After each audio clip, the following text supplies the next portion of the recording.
Howdy folks, welcome back to the channel. Today is September 15th, 2021, and today I will be reading this article that most will already know about, but with the recent California recall election concluding, I felt it was a good time to remind everyone about the new way the American elections are going to be run.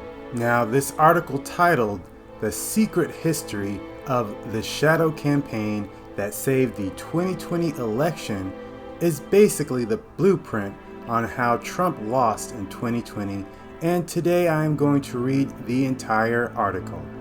No frills, no extra commentary.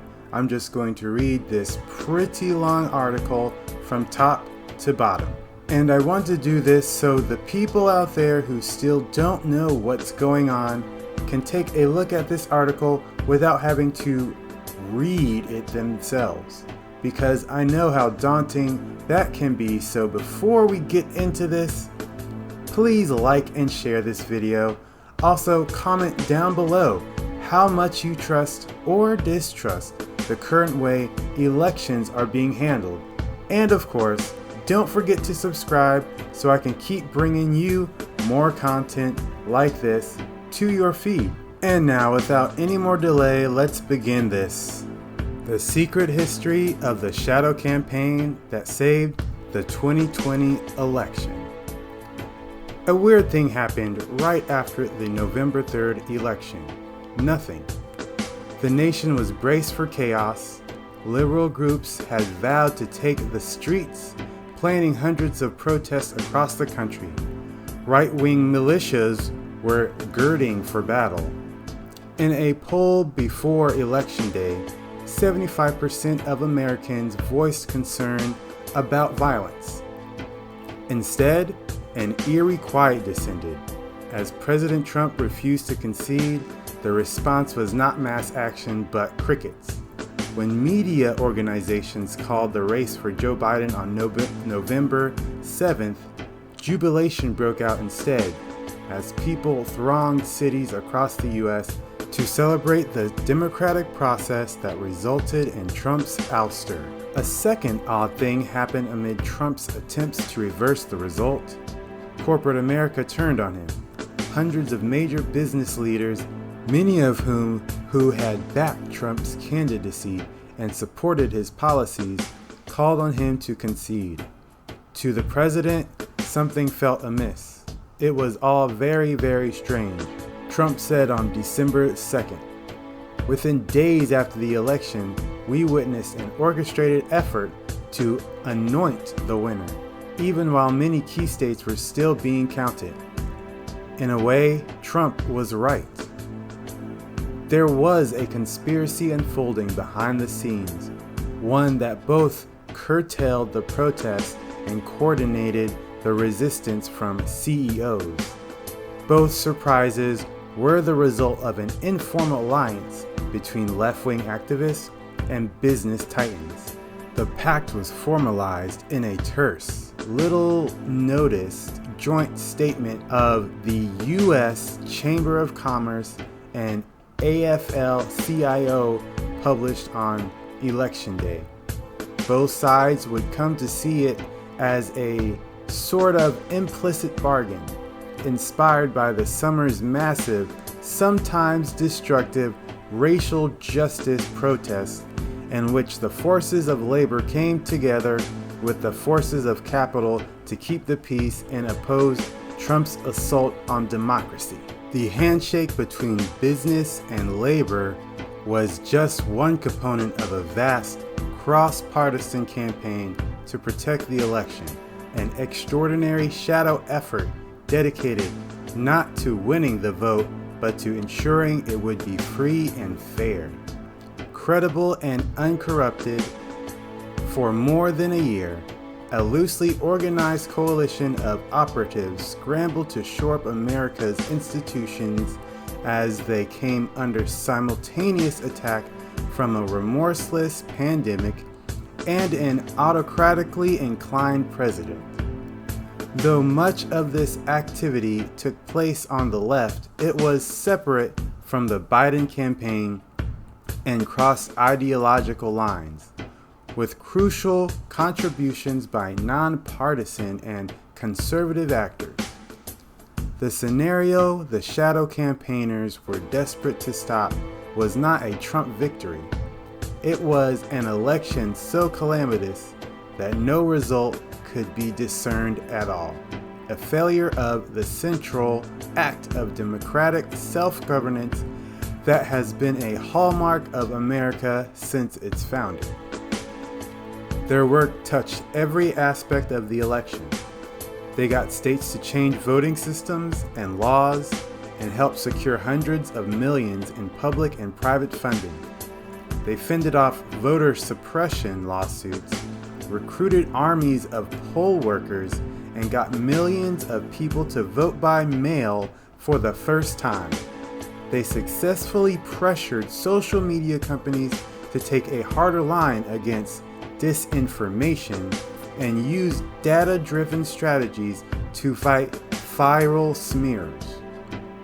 They executed national public awareness campaigns that helped Americans understand how the vote count would unfold over days or weeks, preventing Trump's conspiracy theories and false claims of victory from getting more traction. After Election Day, they monitored every pressure point to ensure that Trump could not overturn the result. The untold story of the election is the thousands of people of both parties who accomplished the triumph of American democracy at its very foundation, says Norm Eisen, a prominent lawyer and former Obama administration official who recruited Republicans and Democrats to the board of the Voter Protection Program. For Trump and his allies were running their own campaign to spoil the election. The president spent months insisting that mail ballots were a Democratic plot and the election would be rigged. His henchmen at the state level sought to block their use, while his lawyers brought dozens of spurious suits to make it more difficult to vote. An intensification of the GOP's legacy of suppressive tactics. Both the election, Trump plotted to block a legitimate vote count, and he spent the months following November 3rd trying to steal the election he'd lost with lawsuits and conspiracy theories. Pressure on state and local officials, and finally summoning his army of supporters to the January 6th rally that ended in deadly violence at the Capitol. The democracy campaigners watched with alarm. Every week, we felt like we were in a struggle to try to pull off this election without the country going through a real dangerous moment of unraveling, says former GOP Representative Zach Schwamp, a Trump supporter who helped coordinate a bipartisan election protection council. We can look back and say this thing went pretty well, but it was not at all clear in September and October that was going to be the case. This is the inside story of the conspiracy to save the 2020 election, based on access to the group's inner workings, never before seen documents, and interviews with dozens of those involved from across the political spectrum. It is the story of an unprecedented, creative, and determined campaign whose success also reveals how close the nation came to disaster. Every attempt to interfere with the proper outcome of the election was defeated, says Ian Basin, co-founder of Protect Democracy, a nonpartisan rule of law advocacy group. But it's massively important for the country to understand that it didn't happen accidentally. The system didn't work magically. Democracy is not self-executing. That's why the participants want the secret history of the 2020 election told. Even though it sounds like a paranoid fever dream, a well-funded cabal of powerful people ranging across industries and ideologies working together behind the scenes to influence perceptions, change rules and laws, steer media coverage, and control the flow of information. They were not rigging the election, they were fortifying it, and they believe the public needs to understand the system's fragility in order to ensure that democracy in America endures. The Architect. Sometime in the fall of 2019, Mike Podhorzer became convinced the election was headed for disaster and determined to protect it. This was not his usual purview. For nearly a quarter century, Podhorzer, senior advisor to the president of the AFL-CIO, the nation's largest union federation, has marshaled the latest tactics and data to help its favored candidates win elections. Unassuming and professorial, he isn't the sort of hair-gelled political strategist who shows up on cable news. Among Democratic insiders, he's known as the wizard behind some of the biggest advances in political technology in recent decades. A group of liberal strategists he brought together in the early 2000s led to the creation of the Analyst Institute, a secretive firm that applies scientific methods to political campaigns. He was also involved in the founding of Catalyst, the flagship progressive data company. The endless chatter in Washington about political strategy, Podhorzer believes, has little to do with how change really gets made. My basic take on politics is that it's all pretty obvious if you don't overthink it or swallow the prevailing frameworks whole, he once wrote. After that, just relentlessly identify your assumptions and challenge them. Podhorzer applies that approach to everything. When he coached his now adult son's Little League team in the DC suburbs, he trained the boys not to swing at most pitches, a tactic that infuriated both their and their opponents' parents, but won the team a series of championships. Trump's election in 2016, credited in part to his unusual strength among the sort of blue-collar, white voters who once dominated the AFL-CIO, prompted Podhorzer to question his assumptions about voter behavior. He began circulating weekly number-crunching memos to a small circle of allies and hosting strategy sessions in DC. But when he began to worry about the election itself, he didn't want to seem paranoid. It was only after months of research that he introduced his concerns in his newsletter in October 2019. The usual tools of data analytics and polling would not be sufficient in a situation where the president himself was trying to disrupt the election, he wrote. Most of our planning takes us through Election Day, he noted, but we are not prepared for the two most likely outcomes: Trump losing and refusing to concede, and Trump winning the Electoral College, despite losing the popular vote, by corrupting the voting process in key states. We desperately need to systematically red team this election so that we can anticipate and plan for the worst we know will be coming our way.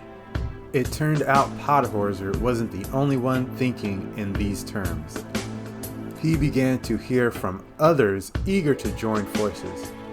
The Fight Back Table, a coalition of resistance organizations, had begun scenario planning around the potential for a contested election, gathering liberal activists at the local and national level into what they call the Democracy Defense Coalition. Voting rights and civil rights organizations were raising alarms. A group of former elected officials was researching emergency powers they feared Trump might exploit. Protect Democracy was assembling a bipartisan election crisis task force. It turned out that once you said it out loud, people agreed, Podhorzer says, and it started building momentum. He spent months pondering scenarios and talking to experts.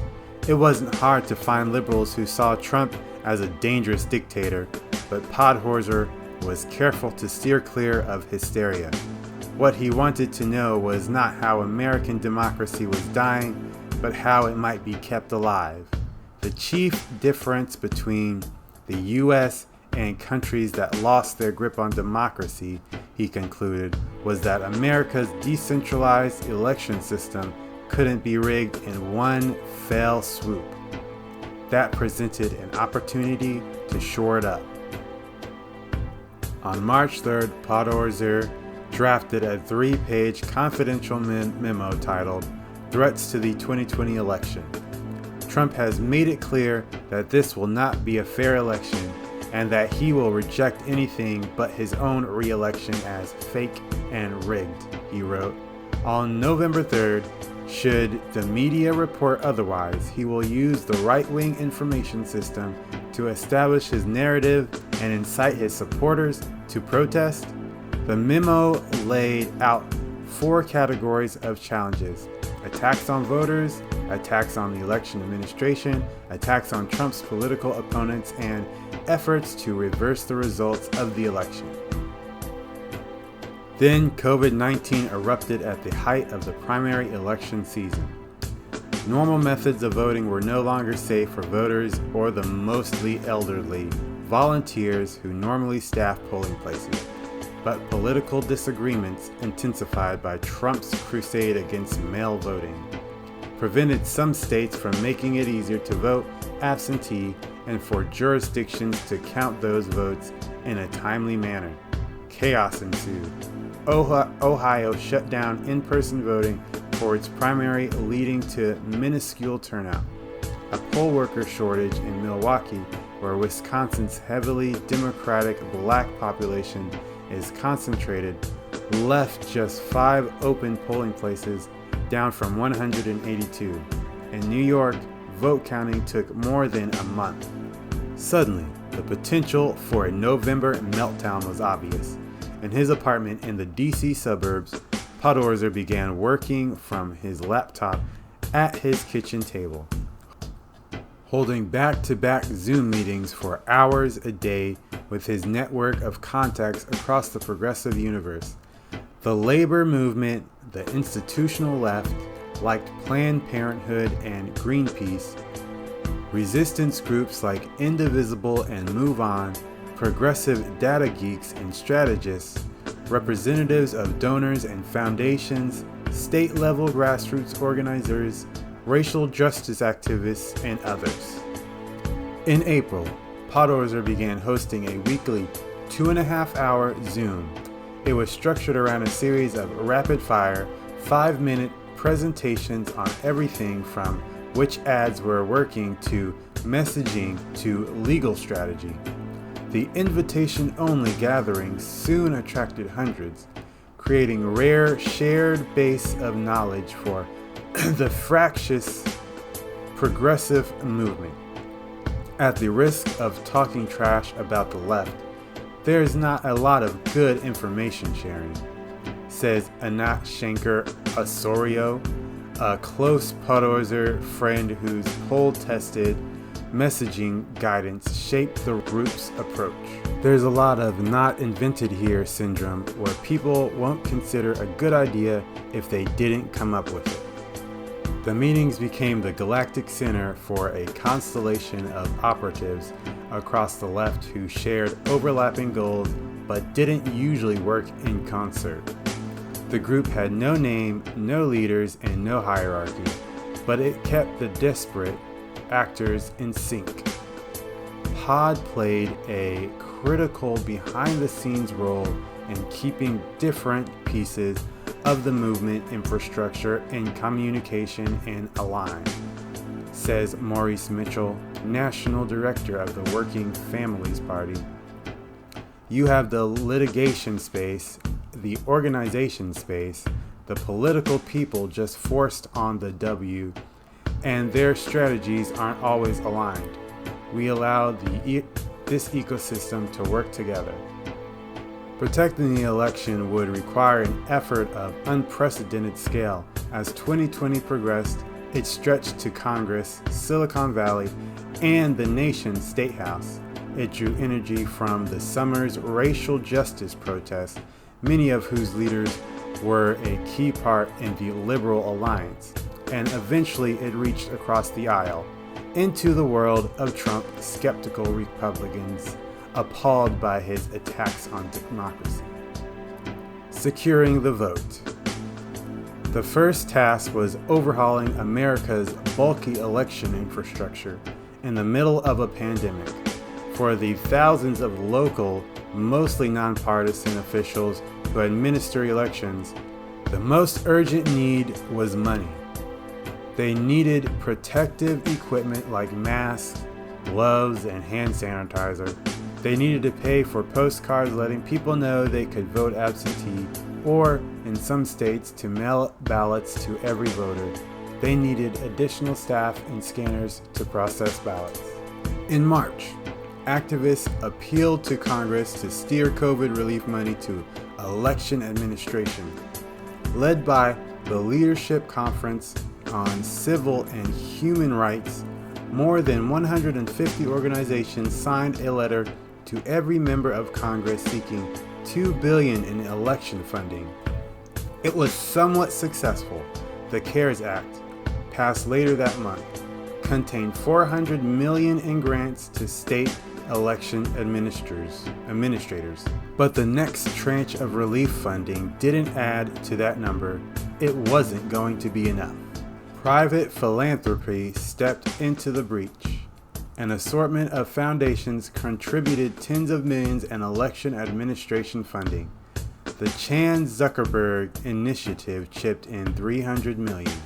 It was a failure at the federal level that 2,500 local election officials were forced to apply for philanthropic grants to fill their needs, says Amber McReynolds, a former Denver election official who heads the nonpartisan National Vote at Home Institute. McReynolds' 2-year-old organization became a clearinghouse for a nation struggling to adapt. The Institute gave secretaries of state from both parties technical advice on everything from which vendors to use to how to locate drop boxes. Local officials are the most trusted sources of election information, but few can afford a press secretary, so the Institute distributed communications toolkits. In a presentation to Podhorser's group, McReynolds detailed the importance of absentee ballots for shortening lines at polling places and preventing an election crisis. The Institute's work helped 37 states and DC bolster mail voting, but it wouldn't be worth much if people didn't take advantage. Part of the challenge was logistical. Each state had different rules for when and how ballots should be requested and returned. The Voter Participation Center, which in a normal year would have supported local groups deploying canvassers door to door to get out the vote, instead conducted focus groups in April and May to find out what would get people to vote by mail. In August and September, it sent ballot applications to 15 million people in key states, 4.6 million of whom returned them. In mailings and digital ads, the group urged people not to wait for Election Day. All the work we have done for 17 years was built for this moment of bringing democracy to people's doorsteps, says Tom Lopach, the center's CEO. The effort had to overcome heightened skepticism in some communities. Many black voters prefer to exercise their franchise in person, or didn't trust the mail. National civil rights groups worked with local organizations to get the word out that this was the best way to ensure one's vote was counted.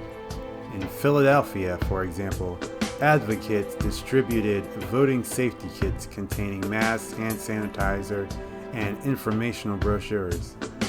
We had to get the message out that this is safe, reliable, and you can trust it, says Hannah Fried of All Voting is Local. At the same time, Democratic lawyers battled a historic tide of pre-election litigation. The pandemic intensified the parties' usual tangling in the courts, but the lawyers noticed something else as well. The litigation brought by the Trump campaign of a piece with the broader campaign to sow doubt about mail voting was making novel claims and using theories no court has ever accepted, says Wendy Weiser, a voting rights expert at the Brennan Center for Justice at NYU. They read more like lawsuits designed to send a message rather than achieve a legal outcome.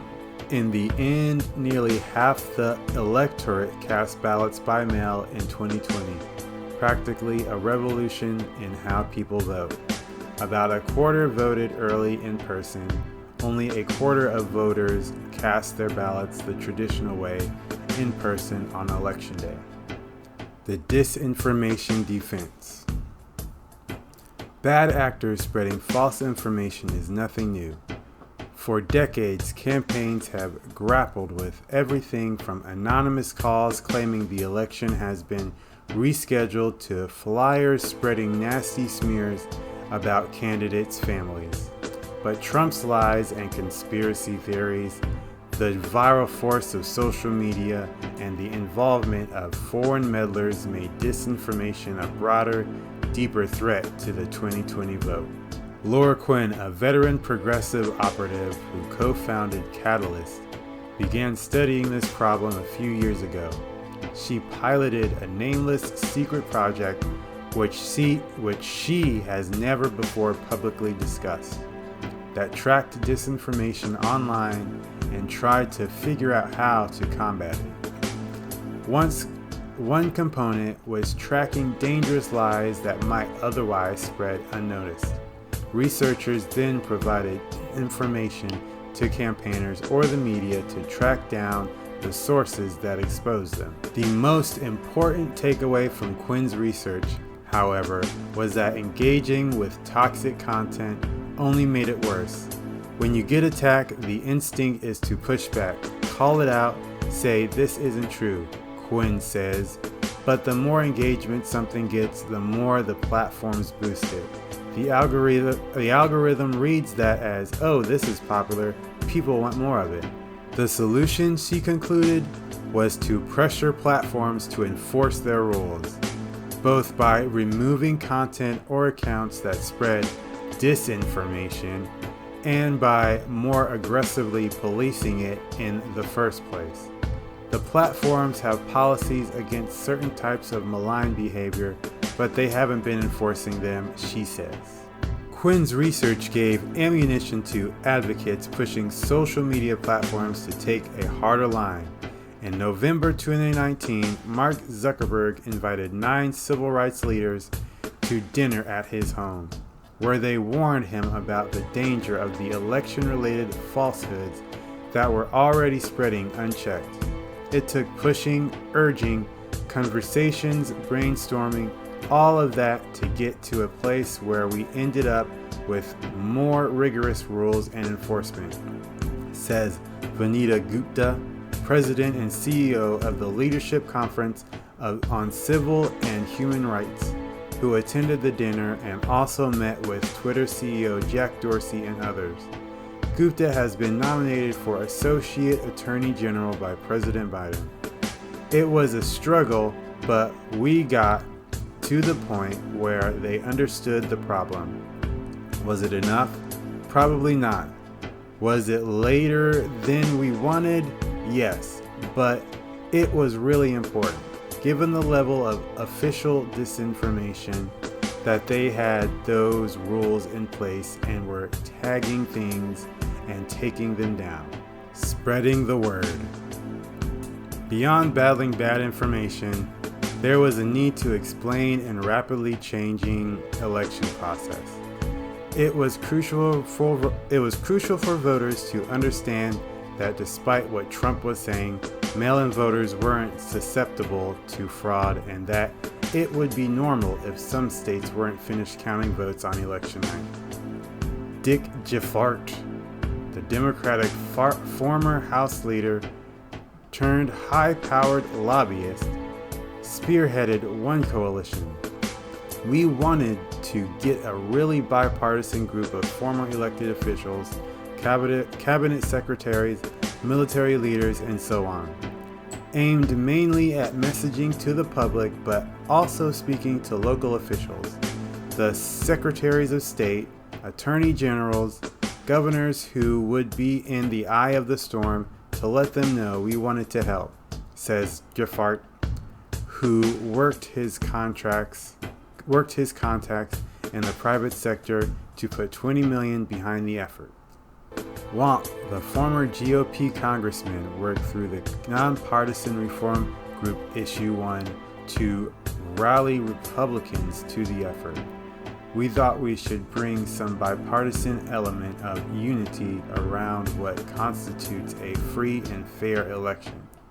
Wamp says the 22 Democrats and 22 Republicans on the National Council on Election Integrity met on Zoom at least once a week. They ran ads in 6 states, made statements, wrote articles, and alerted local officials to potential problems. We had rabid Trump supporters who agreed to serve on the council based on the idea that this is honest. Wamp says, this is going to be just as important, he told them, to convince the liberals when Trump wins, whichever way it cuts, we're going to stick together. The Voting Rights Lab and Into Action created state-specific memes and graphics spread by mail, text, Twitter, Facebook, Instagram, and TikTok, urging that every vote be counted. Together, they were reviewed more than 1 billion times.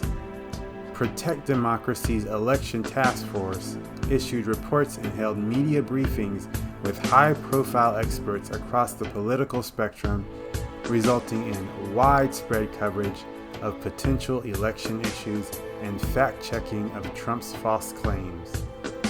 The organization's tracking polls found the message was being heard.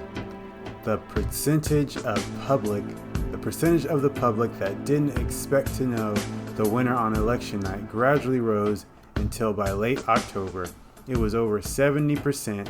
A majority also believed that a prolonged count wasn't a sign of problems.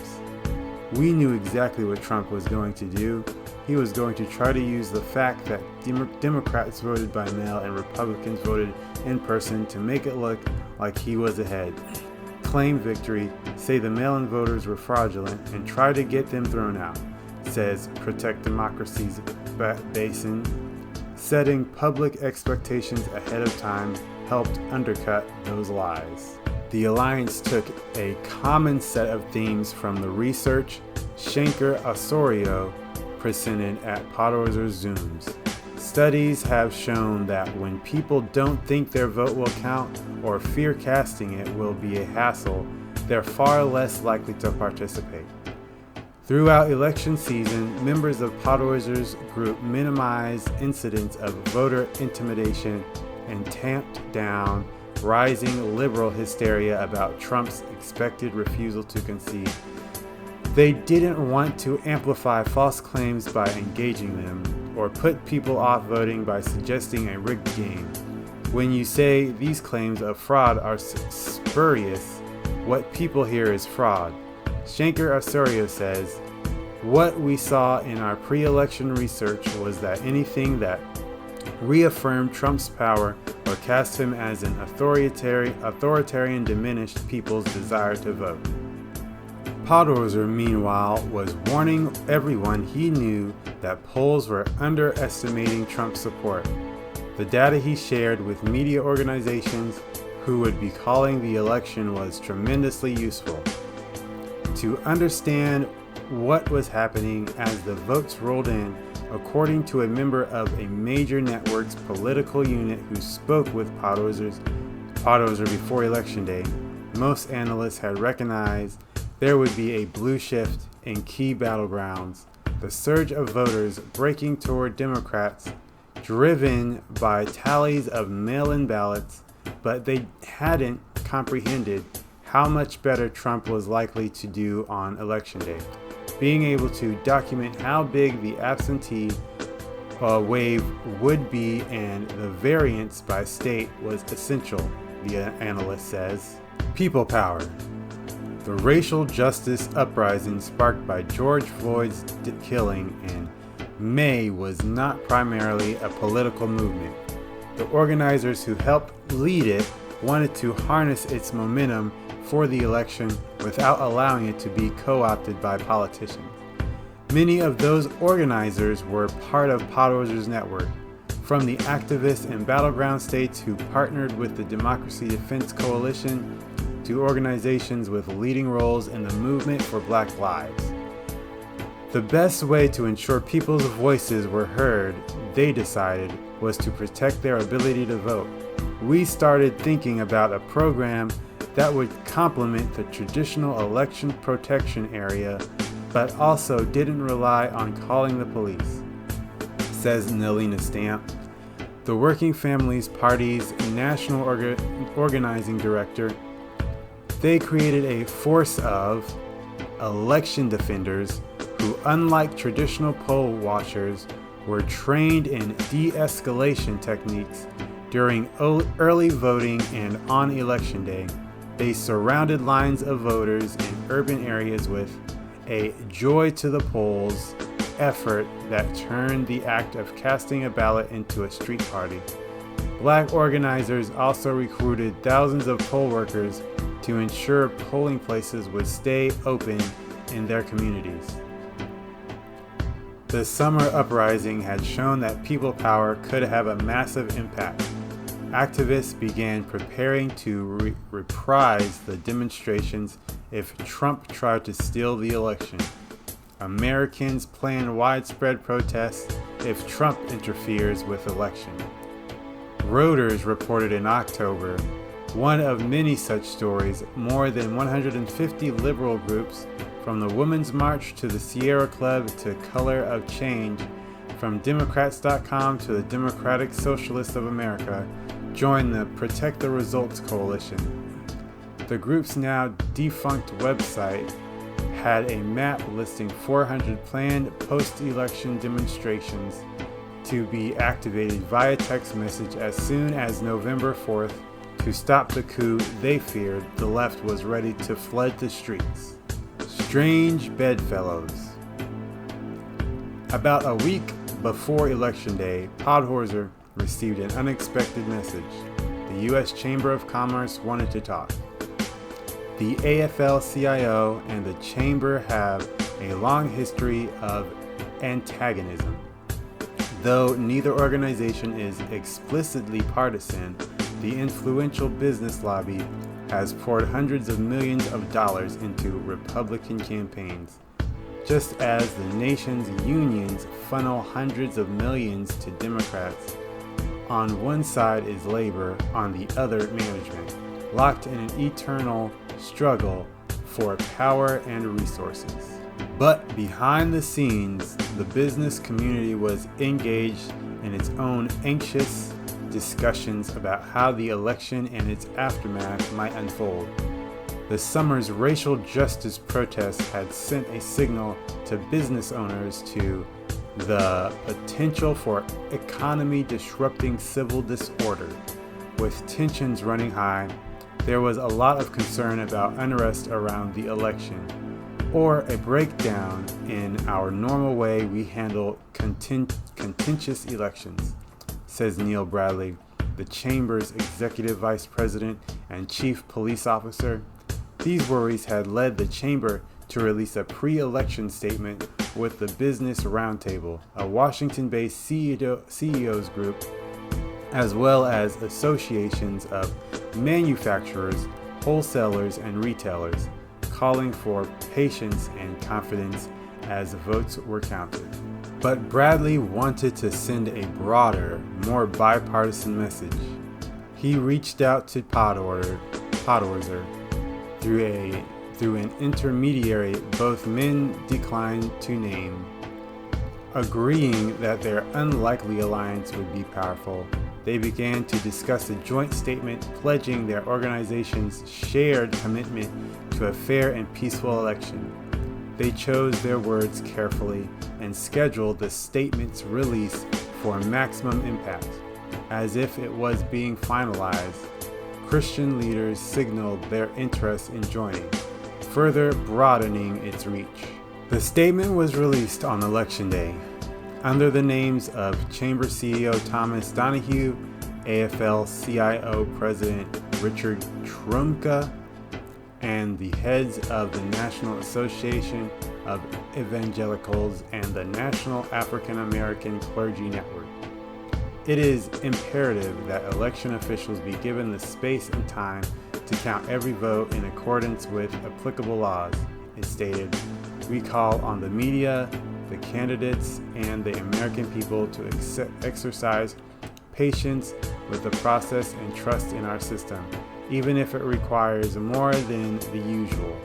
The groups added, although we may not always agree on desired outcomes up and down the ballot, we are united in our call for the American democratic process to proceed without violence, intimidation, or any other tactic that makes us weaker as a nation. Showing up, standing down. Election night began with many Democrats despairing. Trump was running ahead of pre-election polling, winning Florida, Ohio, and Texas easily and keeping Michigan, Wisconsin, and Pennsylvania too close to call. But Podorzer was unperturbed. When I spoke to him that night, the returns were exactly in line with his modeling. He had been warning for weeks that Trump voters' turnout was surging as the numbers dribbled out. He could tell that as long as all the votes were counted, Trump would lose. The Liberal Alliance gathered for an 11 p.m. Zoom call. Hundreds joined. Many were freaking out. It was really important for me and the team in that moment to help ground people in what we had already known was true, says Angela Peoples, director of the Democracy Defense Coalition. Podorzer presented data to show the group that victory was in hand. While he was talking, Fox News surprised everyone by calling Arizona for Biden. The public awareness campaign had worked. TV anchors were bending over backwards to counsel, caution, and frame the vote count accurately. The question then became what to do next. The conversation that followed was a difficult one. Led by activists charged with the protest strategy, we wanted to be mindful of when was the right time to call for moving masses of people into the street. Peoples says, as much as they were eager to mount a show of strength, mobilizing immediately could backfire and put people at risk. Protests that devolved into violent clashes would give Trump a pretext to send in federal agents or troops as he had over the summer, and rather than elevate Trump's complaints by continuing to fight him, the alliance wanted to send the message that the people had spoken. So the word went out. Stand down. Protect the Results announced that it would not be activating the entire national mobilization network today, but remains ready to activate if necessary. On Twitter, outraged progressives wondered what was going on. Why wasn't anyone trying to stop Trump's coup? Where were all the protests? Podorzer credits the activists for their restraint. They had spent so much time getting ready to hit the streets on Wednesday, but they did it. He says Wednesday through Friday, there was not a single Antifa versus Proud Boys incident like everyone was expecting, and when that didn't materialize, I don't think the Trump campaign had a backup plan. Activists reoriented the Protect the Results protest toward a weekend of celebration. Counter their disinfo with our confidence and get ready to celebrate. Read the messaging guidance Shenker Osorio presented to the Liberal Alliance on Friday, November 6. Declare and fortify our win. Vibe, confident, forward-looking, unified, not passive, anxious. The voters, not the candidates, would be the protagonists of this story. The planned day of celebration happened to coincide with the election being called on November 7. Activists dancing in the streets of Philadelphia blasted Beyoncé over an attempted Trump campaign press conference. The Trumpers' next confab was scheduled for 4 seasons total landscaping outside the city center, which activists believe was not a coincidence. The people of Philadelphia own the streets of Philadelphia. Crows, the working families, Hardee's, Mitchell. We made them look ridiculous by contrasting our joyous celebration of democracy with their clown show. The votes had been counted, Trump had lost, but the battle wasn't over. The 5 steps to victory. In Potter's presentations, winning the vote was only the first step to winning the election. After that came winning the count, winning the certification, winning the Electoral College, and winning the transition. Steps that are normally formalities, but that he knew Trump would see as opportunities for disruption.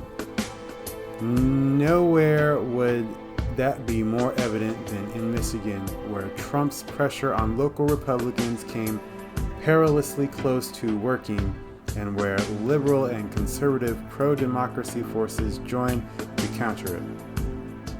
It was around 10 p.m. on election night in Detroit when a flurry of texts lit up the phone of Art Reyes III.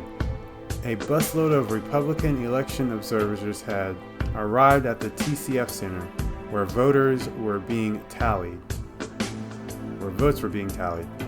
They were crowding the vote counting tables, refusing to wear masks, heckling the mostly black workers. Reyes, a Flint native who leads We the People Michigan, was expecting this. 4 months, conservative groups had been sowing suspicion about urban vote fraud. The language was, they're going to steal the election, there will be fraud in Detroit, long before any vote was cast, Reyes said. He made his way to the arena and sent word to his network. Within 45 minutes, dozens of reinforcements had arrived. As they entered the arena to provide a counterweight to the GOP observers inside, Reyes took down their cell phone numbers and added them to a massive text chain. Racial justice activists from Detroit Will Breathe worked alongside suburban women from Femmes for Dems and local elected officials. Reyes left at 3 a.m., handling the text chain over to a disability activist. As they mapped out the steps in the election certification process, activists settled on a strategy of foregrounding the people's right to decide, demanding their voices be heard and calling attention to the racial implications of disenfranchising black Detroiters. They flooded the Wayne County Canvassing Board's November 17 certification meeting with no message testimony. Despite a Trump tweet, the Republican board members certified Detroit's votes. Election boards were one pressure point. Another was GOP-controlled legislatures who Trump believed could declare the election void and appoint their own electors. And so the president invited the GOP leaders of the Michigan legislature, House Speaker Lee Chatfield and Senate Majority Leader Mike Shirkin, to Washington on November 20th. It was a perilous moment. If Chatfield and Shirky agreed to do Trump's bidding, Republicans in other states might be similarly bullied. I was concerned things were going to get weird, says Jeff Timmer, a former Michigan GOP executive director turned anti-Trump activist. Norm Eisen describes it as the scariest moment of the entire election. The Democracy Defenders launched a full-court press, protect democracy's local context, research the lawmakers' personal and political motives. Issue 1 ran television ads in Lansing. The Chamber's Bradley kept close tabs on the process. Wamp, the former Republican congressman, called his former colleague Mike Rogers, who wrote an op-ed for the Detroit newspapers urging officials to honor the will of the voters. 3 former Michigan governors, Republicans, John Engler and Rick Schneider, and Democrat Jennifer Granholm, jointly called for Michigan's electoral votes to be cast free of pressure from the White House. Engler, a former head of the Business Roundtable, made phone calls to influential donors and fellow GOP elder statesmen who could press the lawmakers privately. The pro-democracy forces were up against a Trumpified Michigan GOP controlled by allies of Ronna McDaniel, the Republican National Committee Chair, and Betsy DeVos, the former Education Secretary and a member of a billionaire family of GOP donors. On a call with his team on November 18, Bassin vented that his side's pressure was no match for what Trump could offer. Of course, he's going to try to offer them something. Bassin recalls thinking, head of the Space Force, ambassador to wherever, we can't compete with that by offering carrots. We need a stick. If Trump were to offer something in exchange for a personal favor, that would likely constitute bribery. Bassin reasoned. He phoned Richard Primus, a law professor at the University of Michigan, to see if Primus agreed and would make the argument publicly. Primus said he thought the meeting itself was inappropriate and got to work on an op-ed for Politico warning that the state attorney general, a Democrat, would have no choice but to investigate. When the piece posted on November 19th, the Attorney General's communications director tweeted it. Protect Democracy soon got word that the lawmakers planned to bring lawyers to the meeting with Trump the next day. Reyes activists scanned flight schedules and flocked to the airports on both ends of Shirky's journey to D.C. to underscore that the lawmakers were being scrutinized. After the meeting, the pair announced they'd pressed the president to deliver COVID relief for their constituents and informed him they saw no role in the election process. Then they went for a drink at the Trump Hotel on Pennsylvania Avenue. A street artist projected their images onto the outside of the building along with the words, "The world is watching." That left one last step, the state canvassing board, made up of 2 Democrats and 2 Republicans. One Republican, a Trumper employed by the DeVos family's political nonprofit, was not expected to vote for certification. The other Republican on the board was a little-known lawyer named Aaron Van Langeveld. He sent no signals about what he planned to do, leaving everyone on edge. When the meeting began, Reyes activists flooded the live streams and filled Twitter with their hashtag, "All Eyes on Me." A board accustomed to attendance in the single digits suddenly faced an audience of thousands. In hours of testimony, the activists emphasized their message of respecting voters' wishes and affirming democracy rather than scolding the officials. Van Langeveld quickly signaled he would follow precedent. The vote was 3-0 to certify. The other Republican abstained. After that, the dominoes fell. Pennsylvania, Wisconsin, and the rest of the states certified the electors. Republican officials in Arizona and Georgia stood up to Trump's bullying, and the Electoral College voted on schedule on December 14th. How close we came. There was one last milestone on Podesser's mind, January 6th. On the day Congress would meet to tally the electoral count, Trump summoned his supporters to D.C. for a rally. Much to their surprise, the thousands who answered his call were met by virtually no counter-demonstrators. To preserve safety and ensure they couldn't be blamed for any mayhem, the activists' left was strenuously discouraging counter-activity. Podozer texted me the morning of January 6th with a crossed fingers emoji. Trump addressed the crowd that afternoon, peddling the lie that lawmakers or Vice President Mike Pence could reject states' electoral votes. He told them to go to the Capitol and fight like hell. Then he returned to the White House as they sacked the building. As lawmakers fled to for their lives and his own, supporters were shot and trampled. Trump praised the rioters as very special. It was his final attack on democracy, and once again it failed.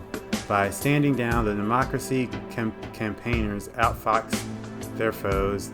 We won by the skin of our teeth, honestly, and that's an important point for folks to sit with, says the Democracy Defense Coalition's Peoples.